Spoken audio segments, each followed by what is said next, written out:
दोस्तों, आज दिल्ली की हवा में क्रिकेट का जुनून घुला हुआ है। अरुण जेटली क्रिकेट स्टेडियम में ऐसा शोर है जैसे पूरा शहर एक साथ धड़क रहा हो। टी20 वर्ल्ड कप में भारत और नामीबिया की भिड़ंत हो रही है, लेकिन स्टेडियम का माहौल बता रहा है कि यह मुकाबला सिर्फ एक ग्रुप मैच नहीं बल्कि टीम इंडिया की ताकत का खुला ऐलान है। चारों तरफ तिरंगे लहरा रहे हैं, फैंस की आवाज आसमान छू रही है और हर नारा विरोधी टीम पर दबाव बना रहा है। जैसे ही मैच शुरू हुआ, भारतीय बल्लेबाजों ने इरादे साफ कर दिए। पहली गेंद से ही आक्रामक खेल, चौकों छक्कों की झड़ी और गेंदबाजों पर लगातार हमला। स्कोरबोर्ड इतनी तेजी से बदल रहा था कि पल भर में हालात बदलते नजर आए। दिल्ली की रात भले ही सर्द हो, लेकिन टीम इंडिया के बल्लों से निकली आग ने पूरे स्टेडियम को गरमा दिया। हर बड़ा शॉट फैंस के जोश को और ऊंचा कर रहा था और नामीबिया की टीम धीरे धीरे बैकफुट पर जाती दिखी। तो दोस्तों, इस वीडियो में देखिए कैसे भारत ने पहले ही ओवर से मुकाबले पर कब्जा जमा लिया और टी20 वर्ल्ड कप में अपने इरादे साफ कर दिए। अब आप बताइए, क्या इस बार ट्रॉफी भारत के हाथों में आएगी? कमेंट में अपनी राय जरूर दें, वीडियो को लाइक करें और शेयर करना बिल्कुल न भूलें। जय हिंद। दिल्ली के ऐतिहासिक अरुण जेटली क्रिकेट स्टेडियम में आज का दिन भारतीय क्रिकेट प्रेमियों के लिए किसी त्योहार से कम नहीं था। टी20 वर्ल्ड कप 2026 के अपने दूसरे मुकाबले में जब टीम इंडिया नामीबिया के खिलाफ मैदान पर उतरी तो पूरा स्टेडियम भारत माता की जय और वंदे मातरम के नारों से गूंज उठा। हर तरफ तिरंगे लहरा रहे थे और दर्शकों के चेहरों पर जीत की उम्मीद साफ नजर आ रही थी। टॉस जीतकर कप्तान सूर्य कुमार यादव ने बिना किसी झिझक के पहले बल्लेबाजी करने का फैसला किया। पिच बल्लेबाजी के लिए बेहतरीन नजर आ रही थी और कप्तान जानते थे कि इस मैदान पर बड़ा स्कोर खड़ा करना बेहद जरूरी है। भारत की पारी की शुरुआत अभिषेक शर्मा और ईशान किशन ने की। दोनों ने आते ही आक्रामक अंदाज में खेलना शुरू कर दिया। पहले ही ओवर में अभिषेक ने शानदार चौका लगाया, जबकि अगले ओवर में ईशान ने लॉन्ग ऑफ के ऊपर से लंबा छक्का जड़कर स्टेडियम में जोश भर दिया। दोनों ओपनर्स ने पावर प्ले में नामीबिया के गेंदबाजों पर पूरी तरह दबाव बना दिया। चौथे ओवर तक भारत का स्कोर 52 रन पहुंच चुका था। अभिषेक शर्मा ने स्पिनर पर लगातार बाउंड्री लगाई, जबकि ईशान किशन ने तेज गेंदबाजों को निशाने पर लिया। हालांकि 7वें ओवर में अभिषेक शर्मा 36 रन बनाकर आउट हो गए। कुछ देर बाद ईशान किशन भी 42 रन बनाकर पवेलियन लौट गए। भारत का स्कोर उस समय 2 विकेट के नुकसान पर 78 रन था। शुरुआती झटकों के बावजूद टीम पूरी तरह नियंत्रण में थी। इसके बाद क्रीज पर आए तिलक वर्मा और कप्तान सूर्य कुमार यादव। यहीं से भारतीय पारी ने असली रफ्तार पकड़ ली। दोनों ने पहले कुछ गेंदें संभल कर खेली और फिर गेंदबाजों पर जमकर हमला बोला। तिलक वर्मा ने मिड विकेट और कवर के बीच शानदार शॉट्स लगाए। वहीं सूर्य कुमार यादव ने अपने ट्रेडमार्क स्कूप और रिवर्स स्वीप से दर्शकों को झूमने पर मजबूर कर दिया। 8वें से 13वें ओवर के बीच भारत ने लगातार रन बटोरे और हर ओवर में 14 से 16 रन निकलते रहे। सूर्य कुमार यादव आज पूरी तरह अलग ही लय में नजर आए।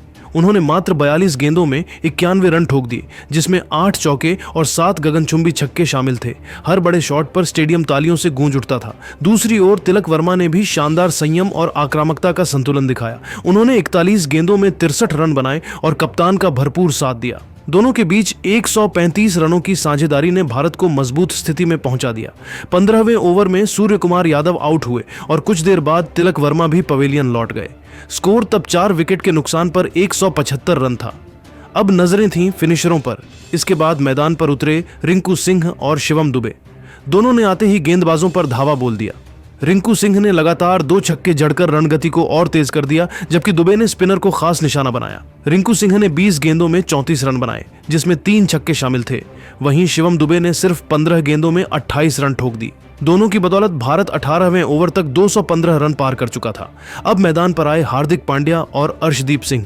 हार्दिक ने आते ही तूफानी अंदाज दिखाया। पहली ही गेंद पर चौका और फिर अगली गेंद पर लंबा छक्का।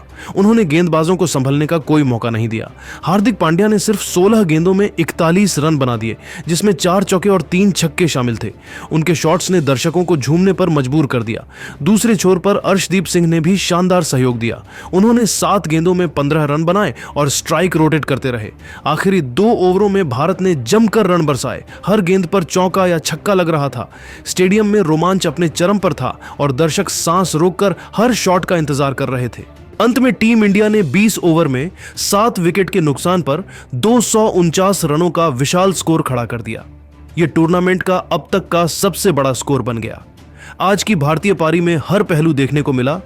तेज शुरुआत, शानदार मिडिल ऑर्डर, विस्फोटक फिनिश और जोश से भरा स्टेडियम। सूर्य कुमार यादव की कप्तानी पारी, तिलक वर्मा की स्थिर बल्लेबाजी और हार्दिक पांड्या की तूफानी फिनिशिंग ने भारत को बेहद मजबूत स्थिति में पहुंचा दिया। अब गेंदबाजों पर जिम्मेदारी है कि वे इस विशाल स्कोर का बचाव करें और टीम इंडिया को एक और शानदार जीत दिलाएं। 250 रनों के पहाड़ जैसे लक्ष्य का पीछा करने उतरी नामीबिया की टीम पर शुरुआत से ही जबरदस्त दबाव नजर आ रहा था। दिल्ली के अरुण जेटली क्रिकेट स्टेडियम में मौजूद हजारों भारतीय दर्शक हर गेंद पर टीम इंडिया का जोश बढ़ा रहे थे। जैसे ही भारतीय गेंदबाज रन अप लेते, स्टेडियम शोर से गूंज उठता और यह माहौल नामीबिया के बल्लेबाजों के लिए आसान नहीं था। नामीबिया की पारी की शुरुआत लॉरेन स्टीनकैम्प और जॉन फ्राइलिंक ने की। दोनों जानते थे कि अगर इस बड़े लक्ष्य का पीछा करना है तो तेज शुरुआत बेहद जरूरी होगी, लेकिन भारतीय गेंदबाजों ने पहले ही ओवर से सटीक लाइन और लेंथ पकड़ ली। रन बनाना आसान नहीं लग रहा था। तीसरे ओवर में अर्शदीप सिंह ने नामीबिया को पहला झटका दे दिया। उन्होंने एक शानदार इनस्विंगर पर लॉरेन स्टीनकैम्प को बोल्ड कर दिया। स्टीनकैम्प 6 रन बनाकर पवेलियन लौटे। स्कोर हुआ 1 विकेट के नुकसान पर 14 रन और दबाव और बढ़ गया। इसके बाद मैदान पर आए मलान क्रूगर। उन्होंने आते ही एक खूबसूरत कवर ड्राइव पर चौका लगाया और थोड़ा आत्मविश्वास दिखाया, लेकिन मोहम्मद सिराज की रफ्तार और उछाल के सामने वह ज्यादा देर टिक नहीं सके। 11 रन बनाकर वह स्लिप में कैच दे बैठे। स्कोर 2 विकेट के नुकसान पर 27 रन हो गया। अब क्रीज पर आए कप्तान गेरहार्ड एरास्मस और जॉन फ्राइलिंक। दोनों ने पारी को संभालने की कोशिश की और कुछ समय के लिए विकेट गिरने से रोके रखा। फ्राइलिंक ने एक शानदार छक्का और 2 चौके लगाकर रन गति बढ़ाई, जबकि एरास्मस ने जिम्मेदारी के साथ खेलते हुए स्ट्राइक रोटेट की। इन दोनों के बीच 38 रनों की साझेदारी हुई, जिससे नामीबिया को थोड़ी राहत मिली। 10 ओवर के बाद स्कोर 2 विकेट पर 65 रन था। हालांकि रन रेट अभी भी काफी ज्यादा था, लेकिन टीम पूरी तरह टूटी हुई नजर नहीं आ रही थी। 11वें ओवर में हार्दिक पांड्या ने कप्तान एरास्मस को आउट कर इस साझेदारी को तोड़ दिया। एरास्मस 18 रन बनाकर पवेलियन लौट गए। इसके तुरंत बाद मैच फिर भारत के पक्ष में झुक गया। जॉन फ्राइलिंक ने एक छोर संभाले रखा और आक्रामक शॉट खेलने की कोशिश जारी रखी। उन्होंने कुल 26 रन बनाए, लेकिन 13वें ओवर में वरुण चक्रवर्ती की फिरकी में फंस गए। स्कोर हुआ 4 विकेट पर 74 रन और नामीबिया फिर मुश्किल में आ गई। इसके बाद जेजे स्मिथ और जॉन निकोल लॉफ्टी ईटन ने पारी को आगे बढ़ाया। दोनों ने समझदारी से खेलते हुए कुछ अहम रन जोड़े। स्मिथ ने 16 रन बनाए, जबकि लॉफ्टी ईटन ने एक छक्का और एक चौका लगाते हुए 19 रन जोड़े। इन दोनों ने स्कोर को 90 के पार पहुंचाया, लेकिन जैसे ही भारतीय स्पिनरों ने दबाव बढ़ाया, विकेट गिरने का सिलसिला शुरू हो गया। अक्षर पटेल और वरुण चक्रवर्ती ने लगातार सटीक गेंदबाजी करते हुए रन गति पर पूरी तरह ब्रेक लगा दिया। आखिरी ओवरों में जाने ग्रीन और डायलन लीचर ने थोड़ी कोशिश जरूर की। लीचर ने कुछ आक्रामक शॉट लगाए और 21 रन बनाए, लेकिन दूसरे छोर से कोई साथ नहीं मिला। अंतिम ओवरों में भारतीय गेंदबाजों की यॉर्कर और स्लोअर गेंदों ने नामीबिया के बल्लेबाजों को खुलकर खेलने का मौका नहीं दिया। एक के बाद एक विकेट गिरते चले गए और पूरी टीम 109 रनों पर सिमट गई।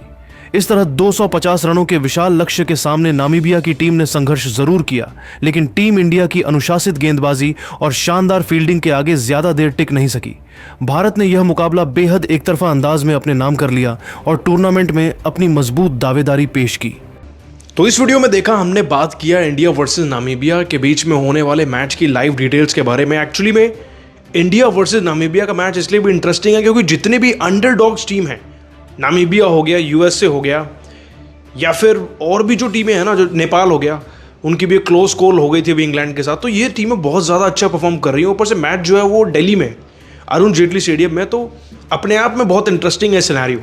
देखो, मैच इंडिया जीतेगा, इस बात में कोई शक नहीं है।